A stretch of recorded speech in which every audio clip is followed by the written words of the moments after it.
Toute la fin du fidèle, de sa perfection du cœur, consiste en une persévérance ininterrompue dans la prière. Autant qu'il est donné la fragilité humaine, il s'agit d'un effort vers une tranquillité d'âme absolue et vers une pureté de cœur parfaite. Telle est la raison qui nous fait affronter le labeur corporel et rechercher par tous les moyens la vraie contrition du cœur, avec une constance que rien ne lasse. Pour avoir la ferveur et la pureté qu'elle doit, la prière réclame une fidélité entière sur les points suivants. Tout d'abord, une libération complète de toute inquiétude vis-à-vis de ce monde. Il n'y a nulle affaire, nul intérêt dont le souci ne doive être absolument exclu. Renoncer pareillement à la médisance, au bavardage, à toute parole vaine et à toute bouffonnerie. Avant tout, supprimer à fond le trouble de la colère et de la tristesse.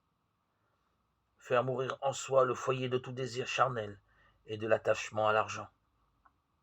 Après cette purification qui assure la pureté et la simplicité, il faut jeter le fondement inébranlable d'une humilité profonde, capable de soutenir la tour spirituelle qui doit rejoindre le ciel.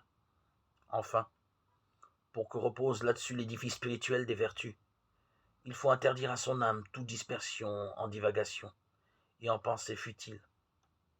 Alors commence à s'élever peu à peu un cœur purifié et libre, jusqu'à la contemplation de Dieu et l'intuition des réalités spirituelles.